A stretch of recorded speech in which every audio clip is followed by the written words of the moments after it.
For our memorization, we're dealing with all of these reactions. We have to know all of those. Okay?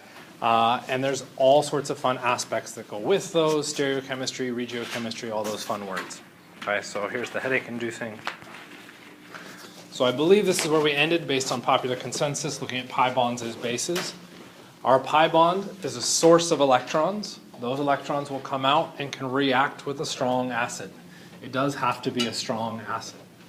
Right, that picks up a hydrogen and generates a carbocation. That carbocation can react with the conjugate base of our strong acid or some other nucleophile that is present. And we've done our addition reaction. All right, so we've got two basic mechanistic steps: acid-base followed by coordination. It's a little bit sketchy to call it acid-base because we're also losing the pi bond. Okay? So it is officially not an acid-base step. It is officially what? Because an acid-base is only the transfer of a hydrogen. We didn't just transfer a hydrogen. We lost a pi bond. What reactions lose pi bonds? Additions lose our pi bond. Eliminations lose sigma bonds. Okay? Eliminations result in the formation of a pi bond. Okay, so we're doing an addition reaction here. Okay? What are we adding? We're adding H+, so we could go through and call this an acid. Carty goes through and calls this the electrophile addition. Okay? That becomes a bit of a weird word here because we're adding an acid. We're adding H+. So it might actually make sense, instead of calling it an electrophile, we call it a Lewis acid addition. The Lewis acid definition is now wider or broader, so it would apply to both acids and electrophiles. Okay? So it's just kind of a nomenclature aspect behind this. If we go through and look at kind of the things that happen here, we have to look at our structure and mechanism to understand how and where those groups go. Okay, so this is where we would encounter terms such as stereochemistry and regiochemistry. Stereochemistry is looking at the relationship of each of the new groups relative to the rest of the structure. So R and S, that kind of system. Regiochemistry is saying, where did the new groups go relative to each other? Okay, so not in the structure, but where did they go relative to each other? Okay, so they're related terms, but they do mean different things. So if we went through and looked at an addition mechanism, okay, we started all the way through. What happens with our energy? Well, we start with a pi bond relatively high in energy with our reactant, forming a carbocation, which is higher in energy, and then forming our sigma bond. The sigma bond should be lower in energy than everything, and we've got our energy diagram coming out of that. Kind of makes sense? So we're just looking at the basic pieces behind that, and then we'll think about how we could apply that out to other situations. Okay? So what happens when we make it unsymmetric, though? So in those previous cases, they were almost always symmetric. So we looked at these kind of reactions at the very beginning I guess that was the last lecture. Okay? And in unsymmetric reaction, we notice that the hydrogen and the bromine don't go equally to both those positions. The bromine is only going to the most substituted position of our pi bond. Okay? It's going to that location. The bromine again, most substituted position. The halogen, chlorine, going to the most substituted position. Okay? This is where Markovnikov came in and actually noticed the hydrogen. The hydrogen goes to the position that already had the most hydrogens. That's Markovnikov's rule. Okay? I would argue that that rule does not make any sense because we're looking at reactants and products and not evaluating anything about the energetics of any of those structures. Okay? Energetics being charges of any of those structures. When we go through and look at our addition reactions, they can be classified as Markovnikov and anti-Markovnikov by only looking at reactants and products. Okay? If you look at the energy of each of your reactants, you will find all of our reactions go through a Markovnikov type system, okay, based on energetics. So the chemistry does not change between the reagents. It maintains the exact same type of chemistry. Okay? So the phenomenon was Markovnikov. Hydrogens add to the carbons that have more hydrogen. Okay? Some instructors have referred to this as the rich get richer. Okay? Notice that's the opposite of Zaitsev, which was the poor get poorer as far as where you form your double bonds. Okay? So, if we take 1-methylcyclohexene with hydrochloric acid, so if we drew out that structure,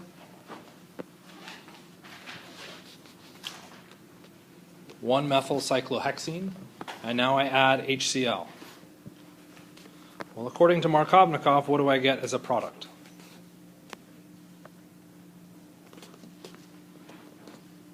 Okay, we're going to need to add hydrogen and chloride across the double bond. The hydrogen should go to which position?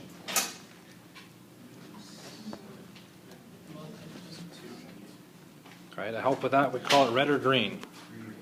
Should go to the green position. I could go through and show that hydrogen, and I could put the chlorine at the other position. Okay. That's what Markovnikov says. That's just where they go. Okay. The other possibility was that I could have just as easily put the hydrogen at the other position. Okay. We might go through, well, it doesn't do that, so why do we care? The reason we care is that if we can address why it doesn't do one versus the other, we can understand something about how the reaction works, and we can apply that logic to all other reactions, not just memorize a narrow niche of a reaction sequence. Right? So if we go back and look at our starting material, what makes it reactive? The pi bond. Okay? Those pi electrons are going to be reactive. Those have to come out and react with the hydrogen. Okay?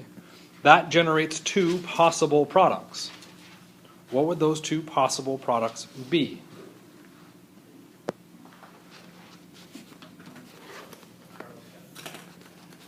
Both of them will generate a carbocation. We're talking about putting the chlorine or hydrogen either at the green position or at the red position. The result is we would form a carbocation at the other. Why do we have to form a carbocation there? Whoops.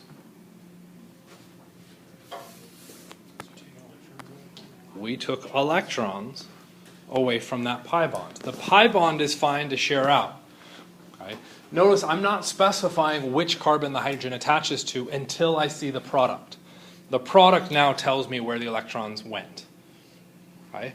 So how could I decide which of those two products was more likely? One option, I literally draw them both and I say, well, which one's more stable? Right. Tertiary carbocations are more stable. Okay. That can be a bit tedious to always show the products. Okay. We're starting to get into the point where it's becoming difficult to show all of our possible products. This is why you should be thinking about resonance. And if we go through and draw possible resonance structures, we could put a negative charge on the tertiary and a positive charge on the secondary, or the other way around. Those resonance structures will now dictate the regiochemistry. Where does the hydrogen go? Okay, where does the hydrogen go relative to where the chlorine would go? We're looking at that regiochemistry. When we look at those resonance, we can evaluate which of those resonance is the larger contributor. Okay, well, the one with the tertiary carbocation or the secondary anion. If we've been doing resonance like you've been told to do throughout the semester, you immediately jump to that structure. Once you have that structure in hand, when you have the electrons from the pi bond react to the hydrogen, you know exactly where the hydrogen's going to go. Okay? All of that then becomes second nature, and this other product is now irrelevant and disappears from our imagination. Okay? If you haven't been doing that, we still officially have 2.5, 3 weeks. Okay? You can start working on just getting the practice of picking up those resonance structures to pick up the pattern on how these things react. Or you fully commit to just raw memorization with all of the addition reactions. Okay? It does make up a portion of the test, but it's not the entire test. go back and practice the weaker stuff, memorize the current stuff. Make sense? Okay. So what we could go through and do is, again, an energy diagram. Okay. Sure, why not? Let's go ahead and do it. We've got the blue one shown. Okay. We've got blue hydrogens shown on that structure. I know they aren't super obvious standing out there, but these are blue hydrogens. So I've shown the energy diagram for the blue result. What would our energy diagram for the red result be?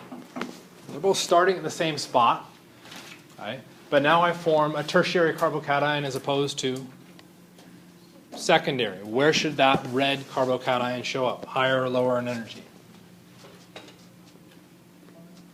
Lower in energy. Okay.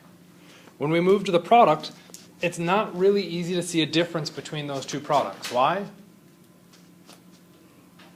They're all sigma bonds. Okay. There will be a slight difference in energy between those, but not significant enough to do much with. Okay. The red one's probably going to be slightly higher in energy.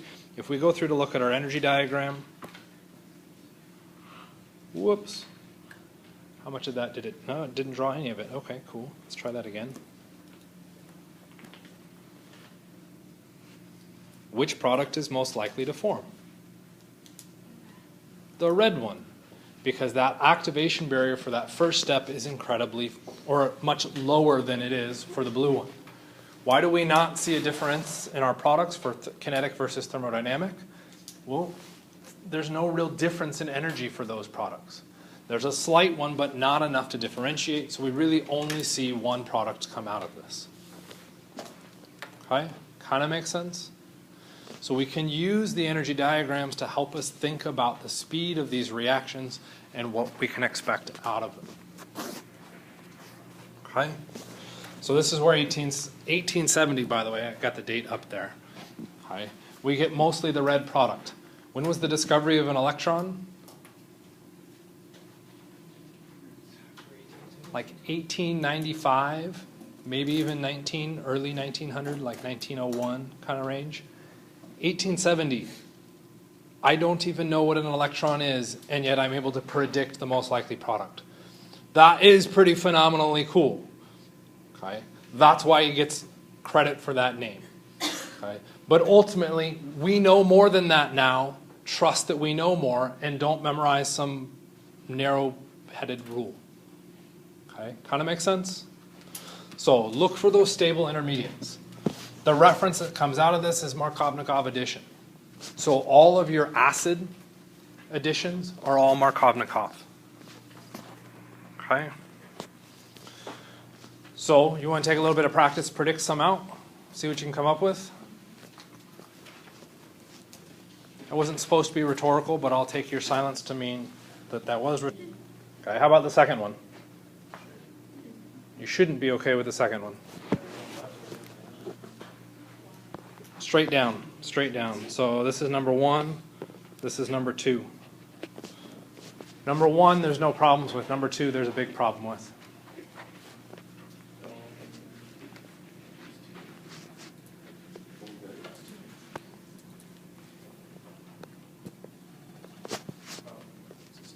That's a stereocenter. Right? And number 1, I don't have a stereocenter, so what happens in number 2? That would have to be wedged. Couldn't it be dashed? Yes, and it will be dashed. Okay, plus an enantiomer. All of our addition reactions will generate 2 products. We don't really have a choice there. We have to get 2 products out of these because it's a pi bond that's reacting. That's electrons both above the plane and below the plane. You can get both products coming out of that. Right. And what we've got labeled is 3. That kind of sounded like my phone. What's the problem? Ryan, I think you were the one complaining about 3. Is that right? Yeah, I was thinking that the chlorine could be on the carbon. So Ryan, you're suggesting the chlorine should be here. Could be there. Could be there. Nice way to hedge your bet. I like that. What do you guys think? Black or red? Who's right? Ryan or me? I'd say Ryan. the record. Just for the record. It's on. Ryan's correct. I'm wrong. Why? Those are both secondary carbocations. Why would the red one have been more appropriate? Remember, you're generating a carbocation. The carbocation has to be the most stable carbocation. Whoa, that's an eraser. Your carbocation that you would form would be there. That is resonance stabilized due to its proximity to the alkene, our aromatic ring, which then means the chlorine should go to that position. Technically, Ryan is also wrong because... Is it not most stable? No, it is the most stable carbocation. That was absolutely correct. I completely agree with that. Regiochemistry. Not to throw out any hints. We also have to worry about stereochemistry because that is a stereocenter. Wedged and dashed, we also have the enantiomer coming out of this. Okay. Number 4 in the upper right. Pretty sure when I wrote this question I didn't realize how bad it was, but it is actually pretty bad. There's a bunch of ands going in through there. Right? Those ands will show one of those products. Because Ryan, being gutsy, is just starting to challenge me on everything today. Fair enough. Ryan was suggesting that as a product. What's the difference between those two? Where the chlorine attached, again, our regiochemistry. Okay, which one's correct?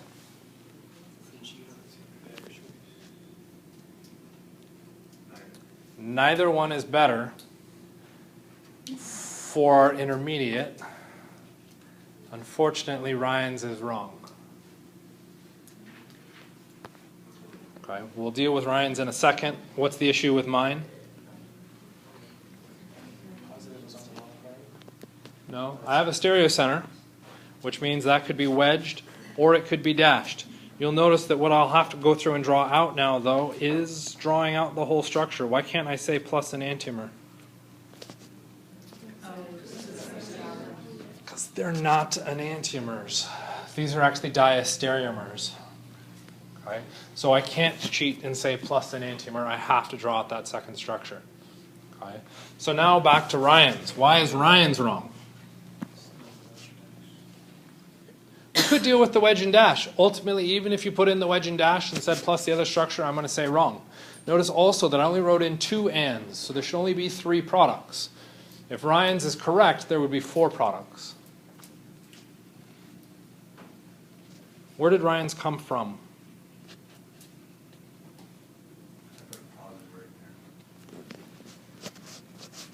Subtle hints?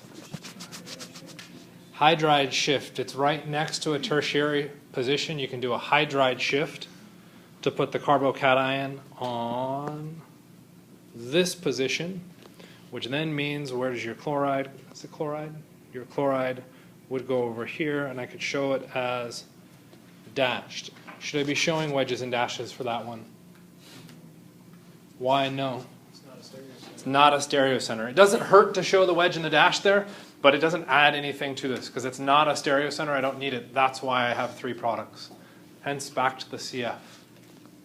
You can use your imagination. Clusters, fetch, because we've used that before. Okay, last one. What do you think we're trying to do with that last one?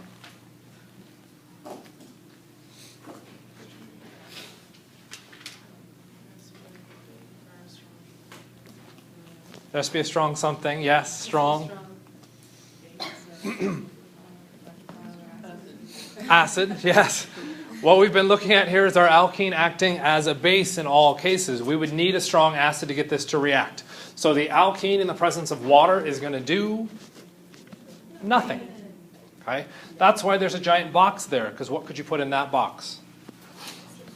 You could put a strong acid in there. What if we put in HBr? Is HBr a strong acid? Yeah, what would we expect to get for our product? Okay, we could get the bromine added. We could also get the OH added. Where did we get the OH from? from the water. Water is a nucleophile that could attack. That means I ran a single reaction, I got 2 products. That's not very nice. I want 1 product. Get rid of the water, that's 1 product. We already did that, so that's boring. I don't want this one. That one's bad. So let's get rid of the Br. Let's make it Cl. What was that?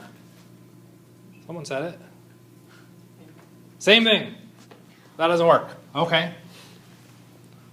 What strong acid could I put in there? What could I put in there to get the product shown with the OH added? This is where I could do H2SO4. H2SO4 is a non-nucleophilic acid. Okay, so H2SO4 would be great for that reaction. H2SO4 works. HNO3 works. It's not quite as nice because HNO3 also does some other kind of chemistries that we might want to avoid. So it's generally not suggested. The other one would be phosphoric acid, H3PO4. I think I got that right. Okay. So all of those are non-nucleophilic. Those would work to supply the acid so that we could have the water go through and react. Last way we could write that, instead of being all confusing like and showing 2 different things, if that's what we wanted, we could have just written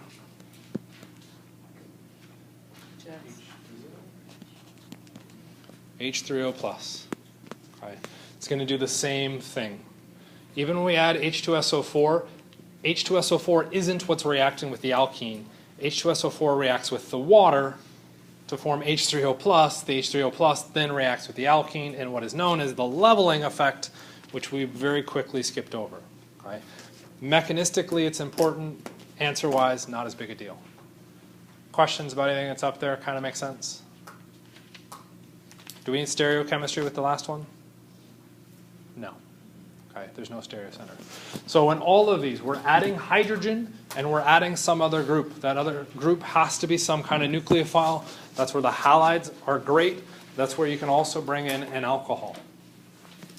For a structure like the last one, if we put the OH on the other side of where the pi bond was, is that all right? The OH location doesn't matter because they're identical. They'd be the exact same structure, you just turned it, okay, or flipped it, however you want to look at it. In the last one? Where's the bromine? Oh, I see. It's not there. So we picked a strong acid, HBr, and said that was a bad idea. That would bring bromine in. I don't want bromine in, so I have to use a non-nucleophilic acid. Does that make sense? Right? Okay, I don't know why that happened, but okay. Stereochemical traps to kind of watch out for. Always think about where your attack is coming from.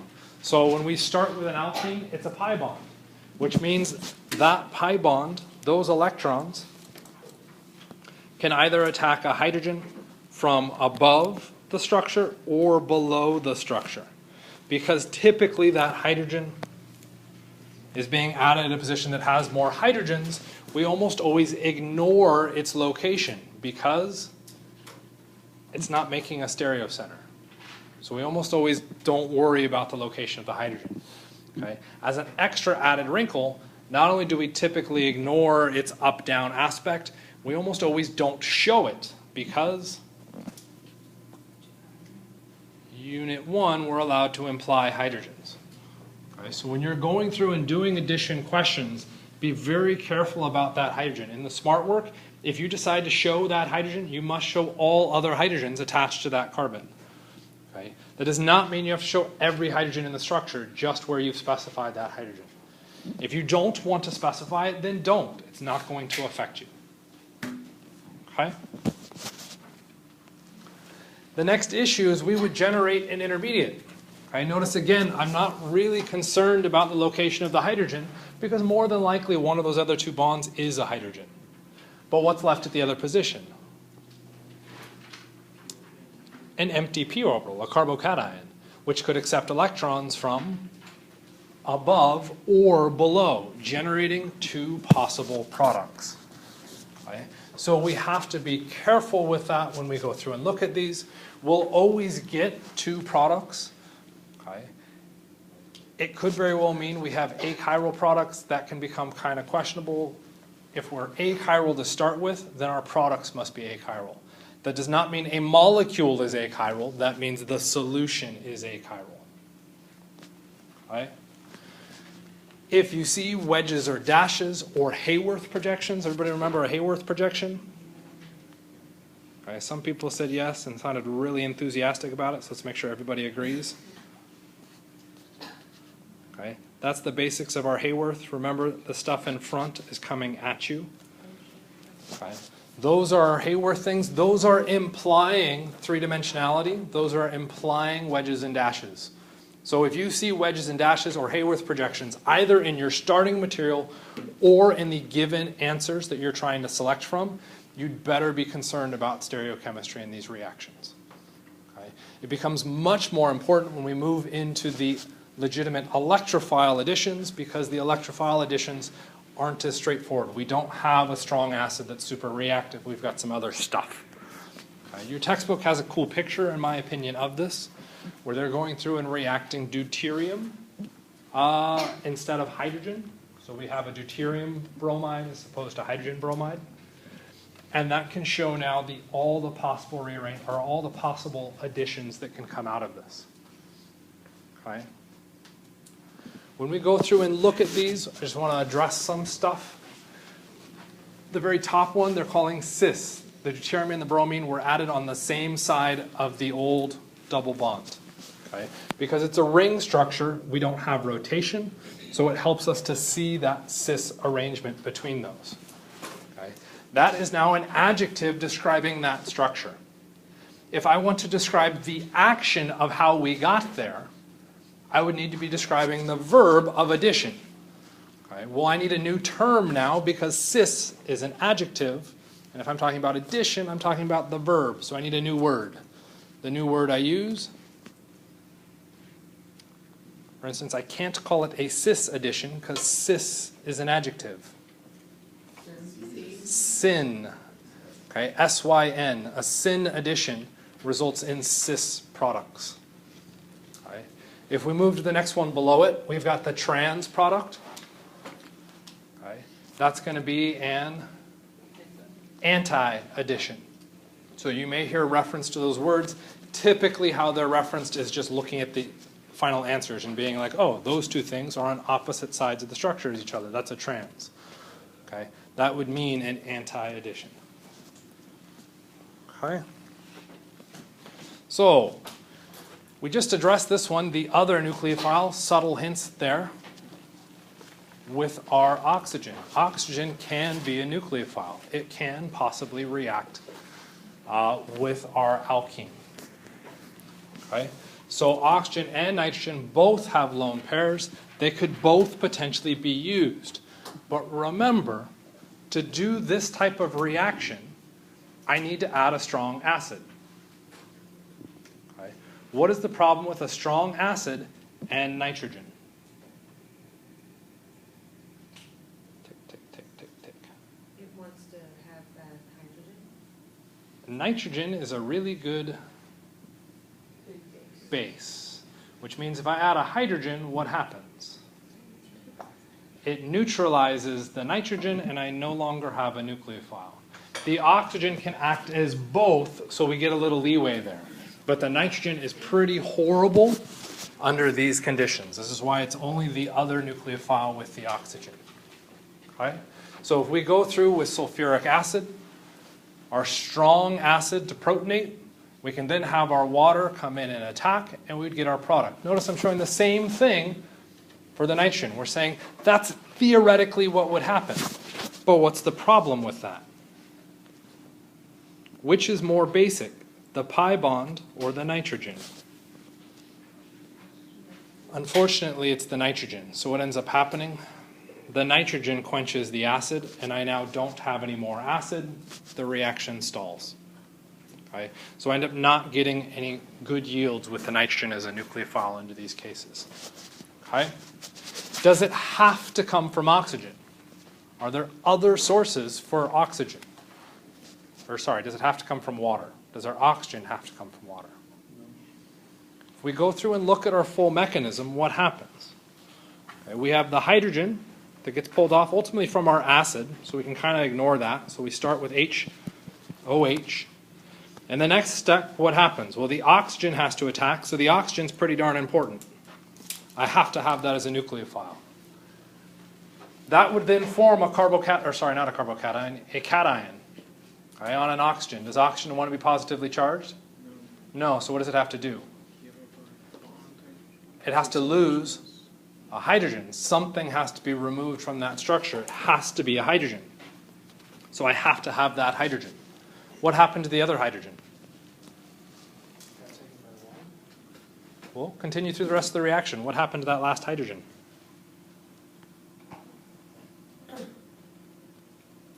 That purple hydrogen at the end.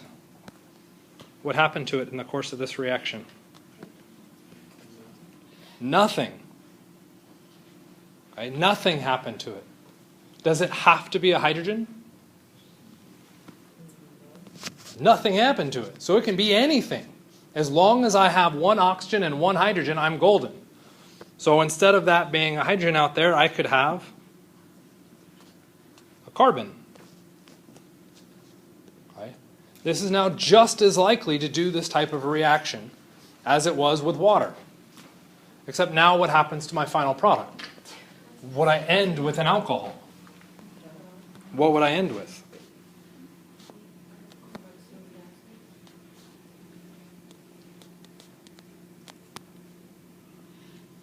So we protonate, right? So let's lose that pi bond. Put the hydrogen on, and I'd have the positive charge here. Now what happens? That oxygen attacks, forming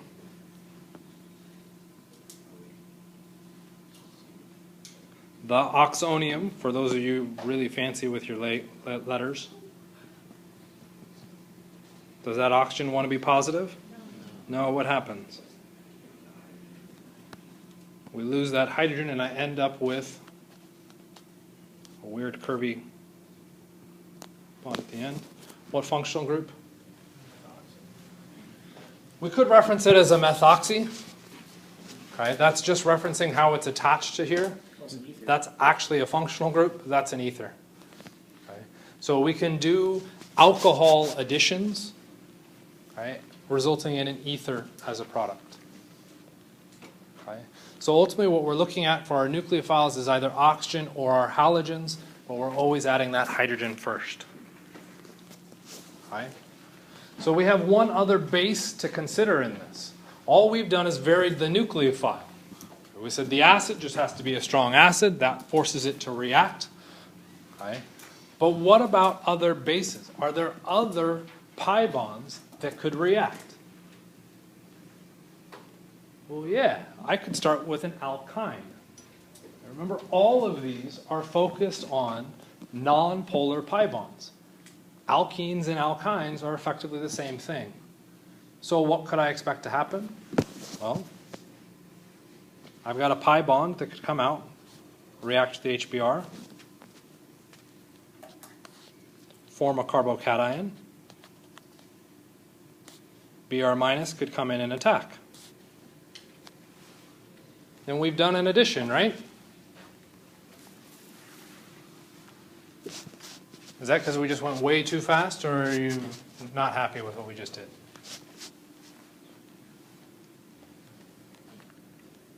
No, I don't know what no means. Oh, I understood. Okay, it's okay.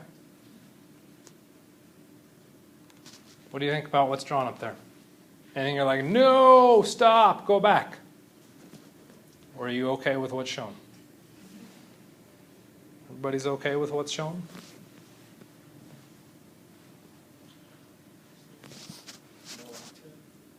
We're missing an octet, but we would miss an octet if we continued on, right? If I had started with an alkene instead.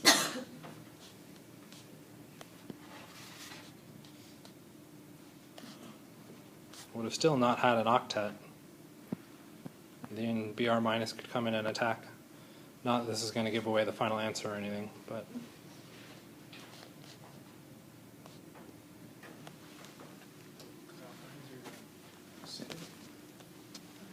Alkynes are acidic. That is something to keep in mind here, but how acidic?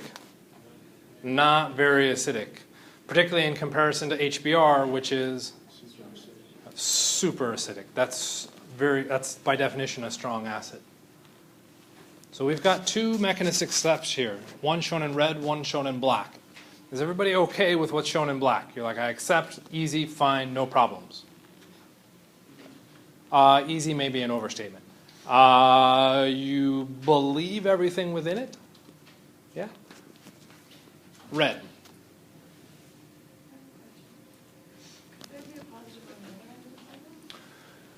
Would I place a positive at the other end? Why no? Primary versus secondary, you should still be putting the positive charge there.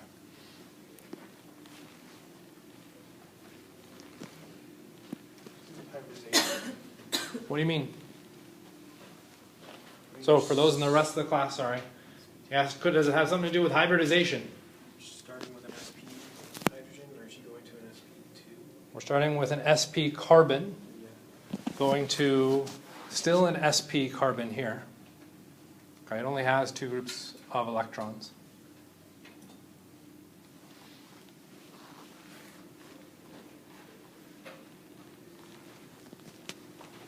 Let's try a different tactic.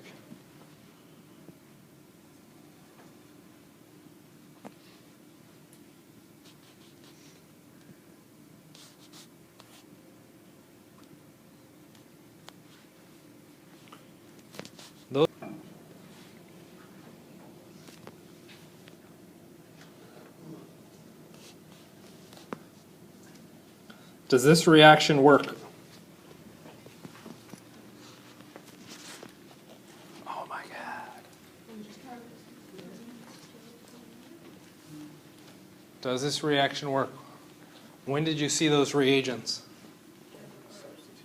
Substitution lab. This is an SN lab. It did also show up in our addition elimination lab as a substitution reagent, right, to prove the presence of a bromide. So which kind of mechanism did this do? This was an SN1. The way to really pick this up would be your nucleophile. Your nucleophile is the ethanol, being a bit obnoxious to the location of reagents. Okay, that's a weak nucleophile, which suggests SN1. Okay. Yes, I would expect a reaction here. How about now? Why not? I can't form the carbocation. This carbocation is not allowed.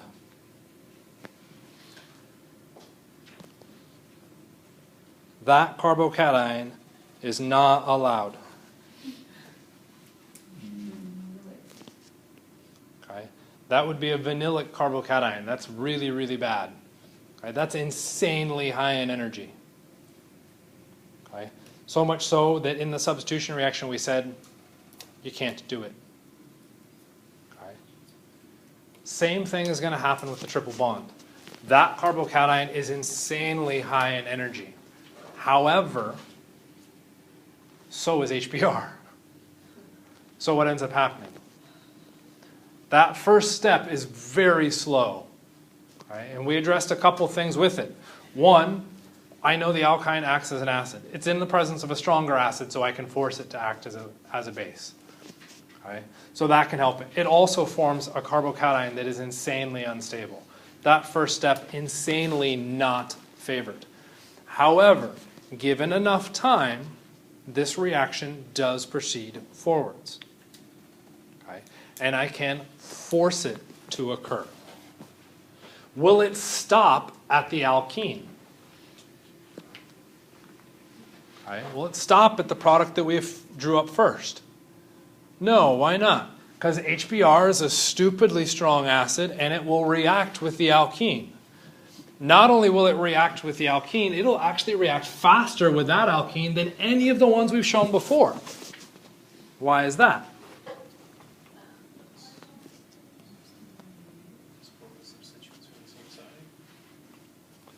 The carbocation that is formed is actually more stable than any of the carbocations, well, most of the carbocations we've talked about so far. Why is this carbocation more stable? Secondary, that's not a big deal. Secondary with Resonance on the bromine. the bromine has lone pair electrons. It can shear down, forming this structure. Bromine can't be positive. Foreshadowing. Yes, yes it can. Okay. There is a resonance stabilization of that carbocation. Once we clear that first step to make the vinylic carbocation circled in blue, the rest of the reaction travels very, very quickly and we can do the full addition. Full addition of 2 equivalents of hydrogen and bromine. Okay? You don't have to be happy about it, you do have to accept it. Okay, kind of makes sense? Enough? Why am I missing buttons? Oh, because I haven't started the slideshow back up.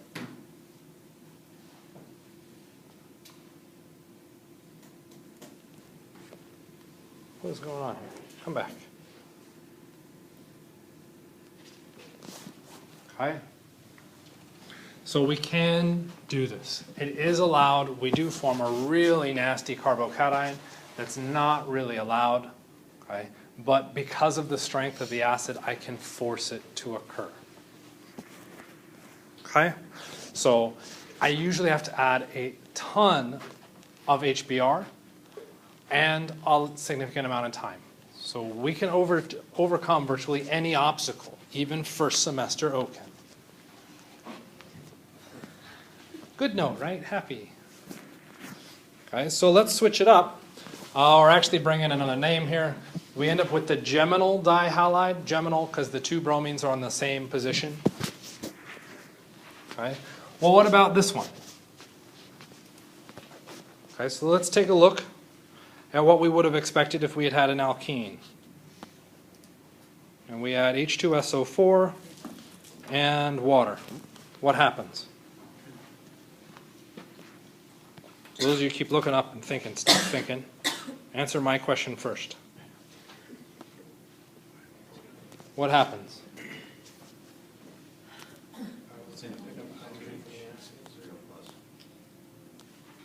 Okay. Heard a really official answer. This comes out to form H3O+, which if I'm drawing out a mechanism, we might want to show the bonds. There's the lone pair hiding in there. The electrons come in, go to the oxygen. I'd form the carbocation. The hydrogen would be attached. I'd have my H2O, lone pair electrons, attack.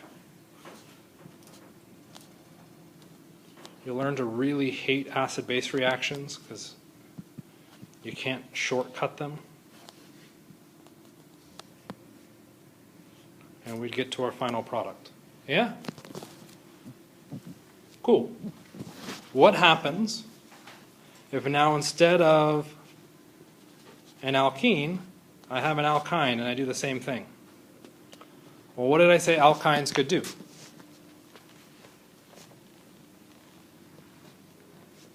Ryan's with me, gave me a little bit of a shake. Yeah, they do the same thing as alkenes. Yeah. Okay, so it would go through and give me the exact same result. Okay, I would add H and OH across the pi bond, and I end up there, but now I have an alkene. Okay, what's the alkene going to do? Probably going to do the reaction again, just like our HBr, because you know why not? And we'd end up with this structure. Yeah, we added 2 equivalents of H and OH. Awesome, I like that. It's wrong.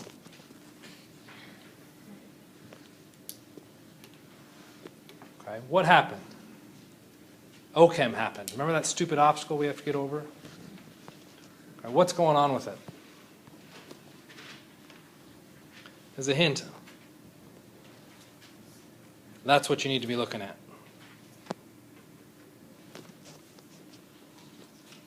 This looks kind of like, I don't know, it looks kind of like an alkene.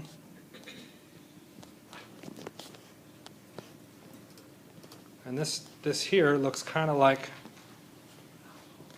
I don't know, an alcohol.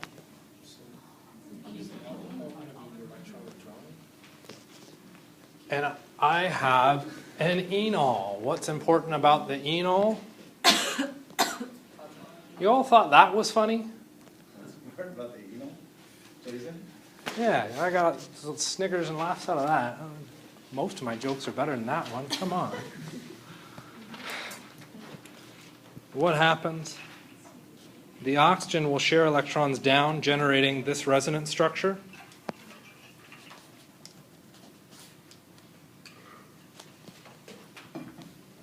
What's the problem with this resonance structure?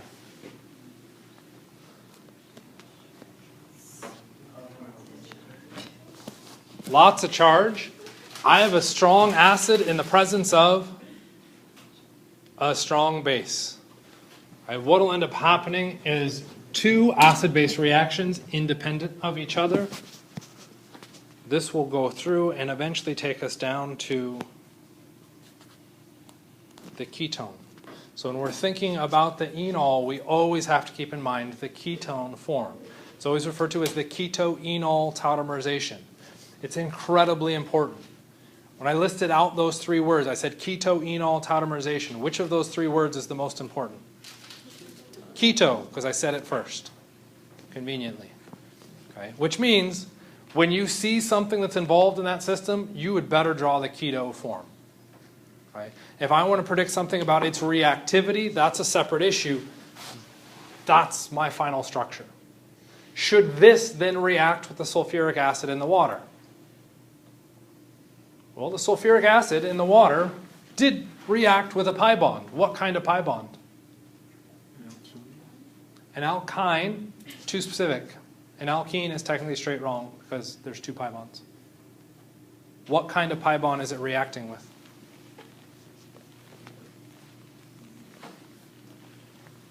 I don't know, nice and vague. Carbon-carbon, fair enough. That was a good answer. Not what I was looking for. Try again. How is it different from the final pi bond that I have? I have a non-polar pi bond versus polar pi bond. Non-polar pi bonds undergo electrophilic addition. You mean reacting with strong acids? Yes.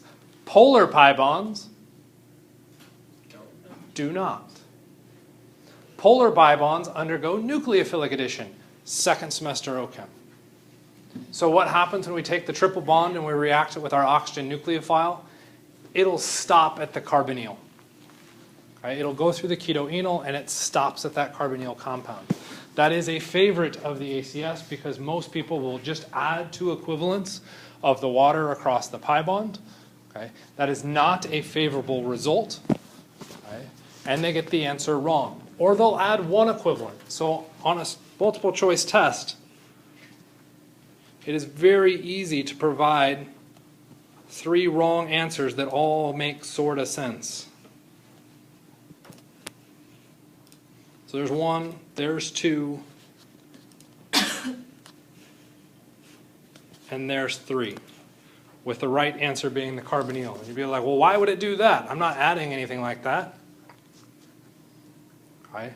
So it is a super common question to ask. It is very misleading. It is also one of the probably most important because you're dealing with the keto-enol tautomerization, which is biochem, period. Okay, so be aware of that extra step. As soon as you throw the alkynes in there, oxygen has different chemistry than the halogens. It'll mess with your system, go through and form your carbonyls. Ow. Make sense?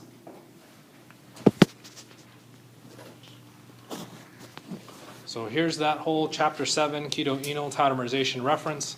It was there. We did talk about it. Said it was going to come back. This is where it comes back. Okay, we end up with that carbonyl. The textbook gives you a nice, long, drawn-out mechanism. We've already looked at the bits and pieces behind that. I don't want to go into more detail on it other than you are responsible for knowing what's going on there. What happens if we have more than one pi bond?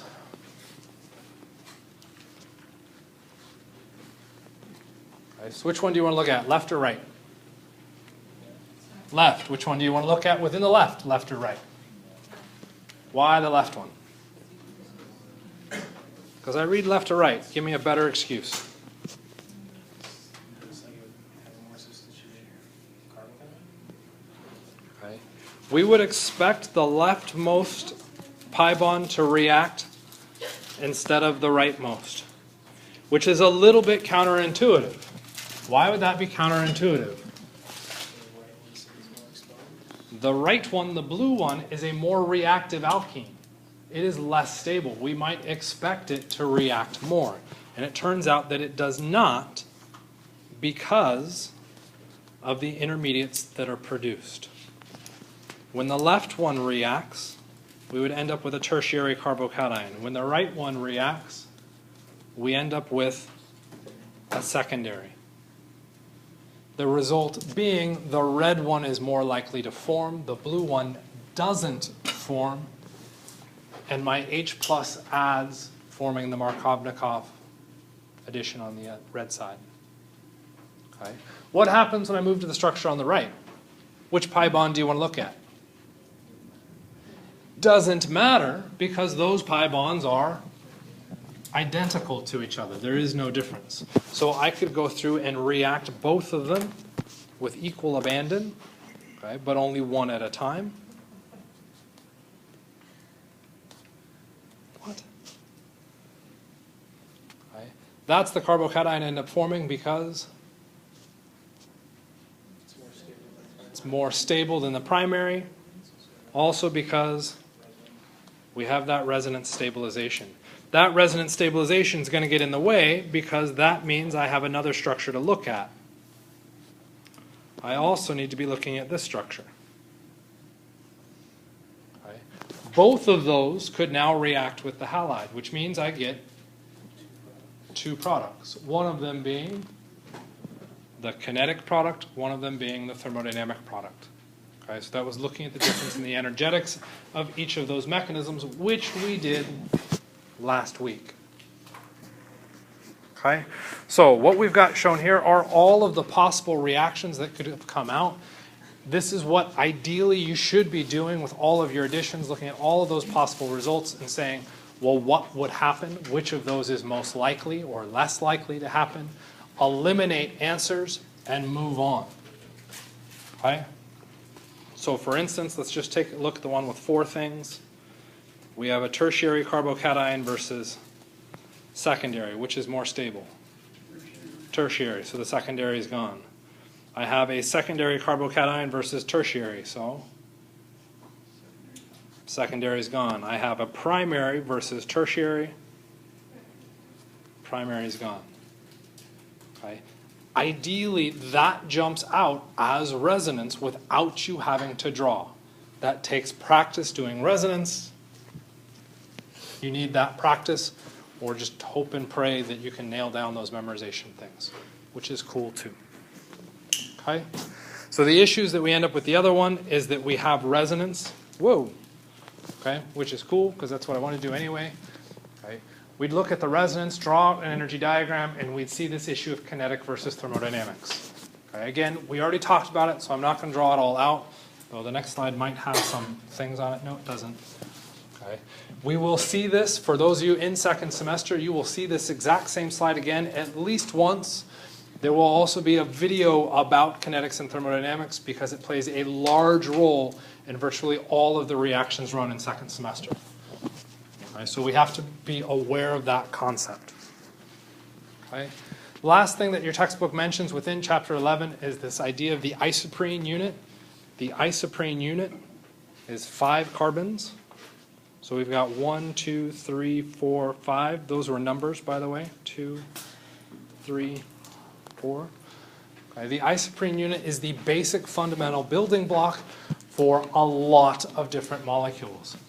In lab, we went through an isolated limonene. Okay, limonene is made up of isoprenes. You can go through and find that there are 2 isoprenes within limonene. Anybody seen these structures? I'm not very good at drawing it, but I'm going to attempt to draw it.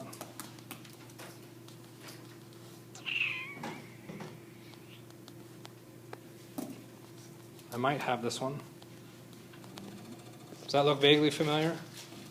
Drop some oxygens in there. What does that kind of look like? Cholesterol. A lot of our hormones, okay, those are all based off of isoprenes. So if you go through and take a look at the cholesterol structure, you can actually break it down and find the individual isoprene units. If you take a medicinal biochemistry class, they almost always evaluate isoprenes and have you look for where those isoprenes fall within your individual structures. Okay, I think I've got one question in the online homework about it, just because I think it is kind of neat. But that's about all I expect you to get out of it. Okay, why is it showing up in this chapter? It's all talking about additions. Your isoprene is almost always unsaturated with 2 pi bonds. It's those 2 pi bonds that allow for the polymerization outwards and all the functionalities you could dictate coming from them. Okay. So the next fun one, with electrophiles, chapter 12. Okay. This one becomes particularly nasty. The video that's online through PlayPosit, which is set to be due May 4th, addresses a lot of these slides. And what I'm trying to do within those is find patterns and groupings of those reagents to help you classify and try and come up with ways to identify ultimately the syn versus anti-additions. Okay? It is not an easy section to get through. You're ultimately trying to memorize a lot of stuff. Okay? So there's all sorts of little nitpicky details. We'll kind of address them as we go through and look at them. Okay? Almost all of these involve some kind of cyclic intermediate. Okay? We're looking at the addition of very large atoms, in which case they can bridge the gap between both carbons of the alkene, or we're looking at small atoms that are now so unstable that they can't bridge the gap and another atom has to come in at the same time. Okay? So the reactivity of these species is limited, and that's why it changes their reaction dynamics. So if we go through and take a look at chapter 12, it is primarily focused on the tricyclic intermediates. All of these reagents, those 4 reagents, all go through and form some kind of 3-membered either final structure or intermediate structure from which we can react. The latter part of chapter 12 looks at HbX2. The X2 isn't there because X is a new element, or even in reference to the halogens. That X2 is in reference to virtually anything. The important part is that I have H and I have B. Okay? Those will form 4-membered rings.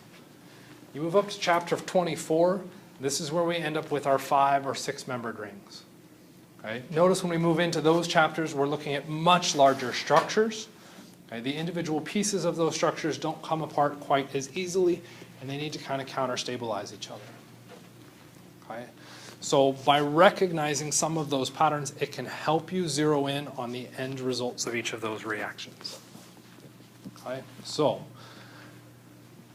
our first and foremost step is the pi bond is still acting as a nucleophile. Okay? Or it's a nucleophile now, whereas before it was a base. So it has to react with the Lewis acid. So what I want to do is look at those reagents, because that first step is the same regardless of whether we're in chapter 11, 12, or 24. The alkene must share electrons outwards. The part that's new is what does that Lewis acid do? Right? If I take a look at the Lewis acid and I see that it is also a nucleophile. Wait, what? What is a Lewis acid?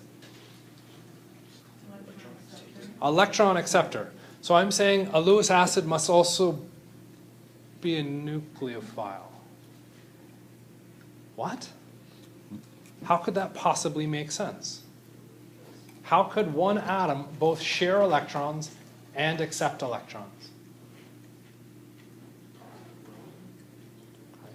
How could I have one molecule both share electrons and accept electrons? What does the alkene do? Its first step, what did it do?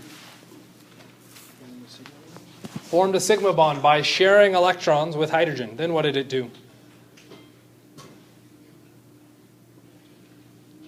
It accepted electrons from our halides, from our nucleophiles. Our alkene did exactly what that statement is mentioning. Okay, what does that mean? Alkenes can act as Lewis acids and nucleophiles. Okay, that opens a whole can of worms that we only sort of vaguely pretend to touch on by the end of the semester, so don't stress on the alkenes reacting with each other. What we're talking about here is now a single atom that is able to do that. Okay, that becomes significantly trickier. Okay, the reason it can accept electrons and donate electrons, well, to be a nucleophile, what must it have? It must have electrons. To accept electrons, what must it have? It would be missing electrons. Okay, so one option is an empty p orbital. That says empty p. It does kind of if you look at it squinty. Okay. What else would cause an atom to act as a Lewis acid? Like, I don't know, we've never seen those before. What does the carbon act as in this reaction? If I look at that reagent, red box, it acts as a Lewis acid. Why is that carbon allowed to react as a Lewis acid?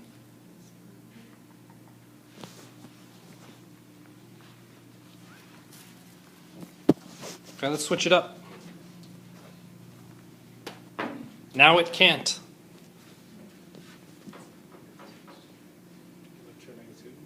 Now it still can't. Now it can. Say that again. It has a leaving group. Okay, so what are we looking for to get that empty p orbital? Is a possibility that does work out well for boron, but for most of these, what we're looking at is that that Lewis acid has a good leaving group. So we're looking at an atom that has a good leaving group attached and has a pair of electrons associated with it. If both of those conditions are satisfied, then I'm probably going to do a three-membered transition / intermediate with my alkene. Okay. What if my leaving group is really, really, really tiny? Okay. Say H minus. Is H minus a good leaving group? No, it's a horrible leaving group. Okay. That's going to start to put me into the four-membered leaving group. Or what if it's just a pair of electrons? Can a pair of electrons leave an atom? No. So a pair of electrons leaving becomes questionable as well.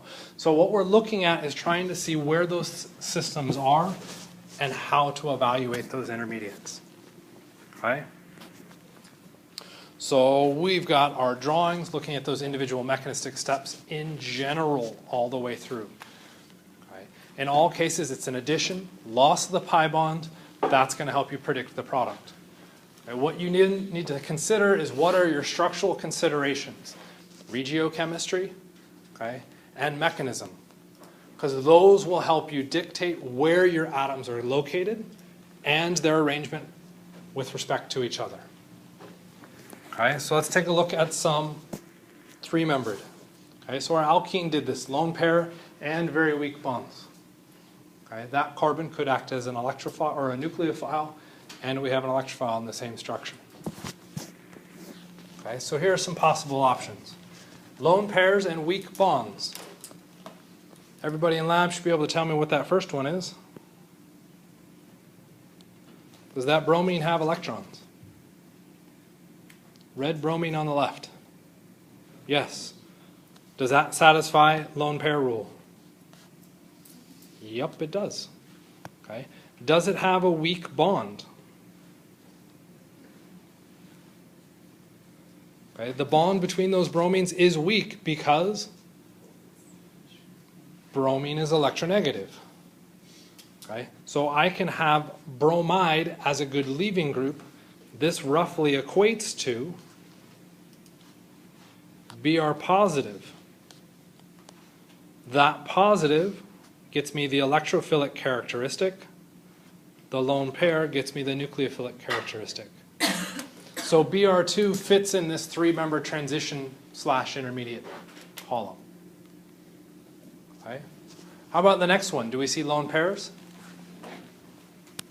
Yeah, I see lone pairs on either of the oxygen, so there we go. There's our potential nucleophile. I also need that weak bond. Do I have a weak bond?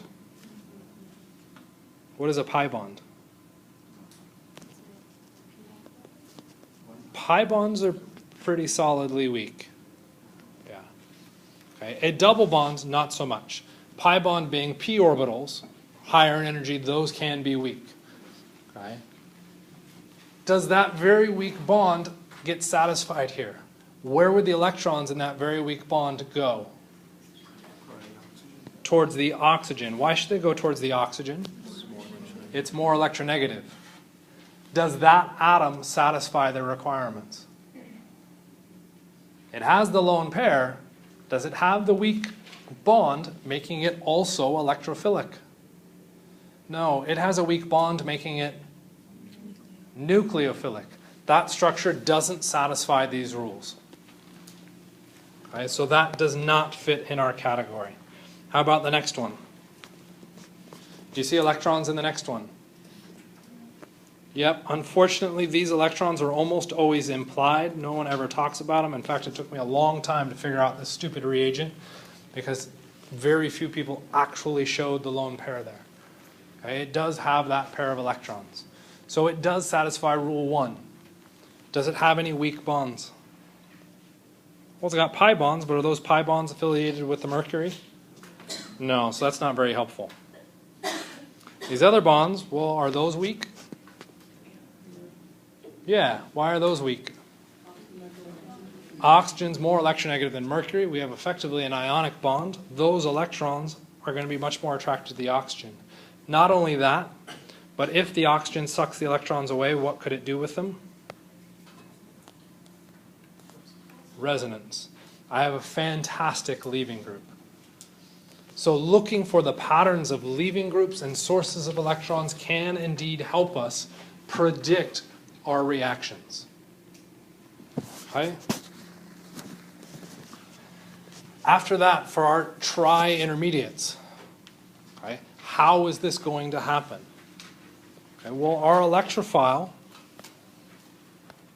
so we're starting with our pi bond in the middle, comes out and reacts with our electrophile, kicking out our leaving group. Okay, so if we went through and showed that, there's our weak polar bond. That would start to form a carbocation at the bottom position.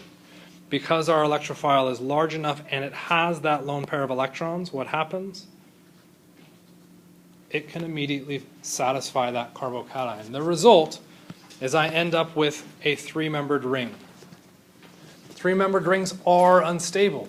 That's why for these reactions to occur, certain conditions must be satisfied. The biggest one is that that E atom needs to be fairly large. Okay? It's not perfect, but that covers most of our reactions with that E. Notice I have another reaction going off the other direction. What's that other reaction showing? In theory, the other potential product. We have 2 sides of the pi bond that can react. We do get 2 products. Depending on the relationship of chirality in our starting material, we may or may not get different products at the end. Okay? Because we formed that 3-membered ring, where does the nucleophile then have to come from?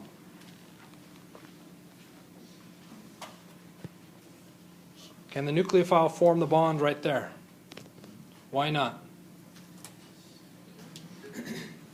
Because that E atom is in the way. What has to happen? It has to come in from the backside, which means the relationship between our nucleophile and our E trans, the type of addition would be anti. Right? So if we can classify the reagents, we can start to nail down those categories and start to predict these reactions a little bit better. Okay? Fortunately, we're done, so we have to stop.